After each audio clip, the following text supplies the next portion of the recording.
environmentalists are largely not helping the planet. What they're doing is creating more poverty. Most of what they do does not create cleaner air. It doesn't create cleaner water. The one thing that has been proven to create cleaner environments throughout history is wealth. Wealthy people have largely been able to clean up their messes that they create. Poor people don't have the wealth or the resources to be able to do that. And you need to build wealth in those countries in order for them to be able to clean up their mess. About 80% of the total waste dumped into the Ganga is sewage. The volume of waste, estimated at nearly 1.3 billion liters per day of mostly untreated raw sewage, is a significant factor in the spread of infection and waterborne disease. The fecal coliform count in some places is 140,000 per square liter. The World Health Organization has said that it should not be above 500 for the water to be considered safe for bathing. Some of the worst waterborne diseases found in the river are dysentery, hepatitis, and cholera. Industrial waste from textile, leather, and paper factories contribute to 15% of the waste dumped into the river. Yet it has a worse impact on pollution than the raw sewage. Some of the chemicals include cancer-causing dioxins and organochlorines. India has few environmental regulations, which makes it easy for companies to dispose of their waste. The only major law that stands in the way is a requirement to pay a small fee for permits to pump pollutants into the river. An estimated 6 million tons of chemical fertilizers and around 9,000 tons of pesticides are added into the Ganges each year, along with the raw sewage and factory waste. The pollution caused by certain industries has wiped out others. During the 1970s, over 570 fishing villages resided along the River Ganga. Today, fishing is extremely rare because the polluted waters have killed off much of the marine life.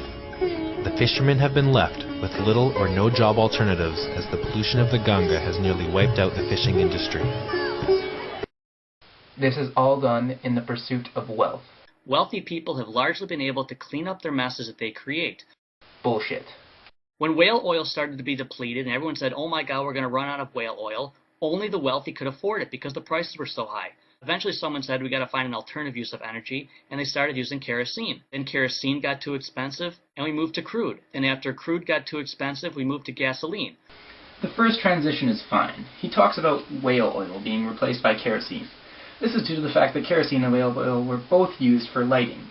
But moving from kerosene to crude oil makes about as much sense as saying that soccer balls were replaced by hockey pucks. Crude oil itself was hardly used as an energy resource. It certainly wasn't used for lighting, and like Thunderfoot said, it's just got too much nasty shit in it. The final transition from crude oil to gasoline, a refined petroleum product, is equally idiotic. Gasoline is a product produced by removing that nasty shit that I mentioned earlier from crude oil. To compare the two is the same sort of mistake as comparing rubber pellets to the tires of a car when discussing innovations in the wheel. Except for the fact that it's illegal for Americans to drill for oil in most of the places in America. It's illegal to mine coal in many places, which can be converted to oil. We have enough coal here to outdo all of the Middle East. That is exactly what I'm thinking. Without the government stepping in and forcing people to use expensive resources like ethanol and wind power and solar. This is another bioaccumulation issue. How the world works, I'm sure with your self-proclaimed knowledge of biology and evolution that you can understand the problems of what you're saying. Burning coal releases heavy metals and noxious crap into the air like arsenic, cadmium, sulfur dioxide and nitrogen dioxide, selenium and mercury, just to name a few. If strict regulations were enforced to clean up the discharge, this wouldn't be as large of a problem. However, it would become far less cost efficient. But of course, capitalist America can't have that.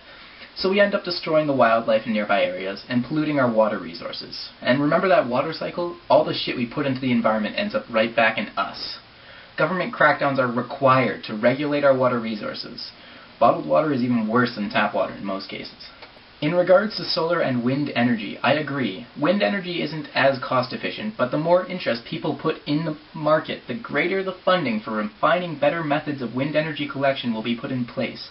What you see here is a rooftop wind turbine developed in Perth, Australia, which shall be sold for approximately $700 each, 5 of which would be enough to power an average household.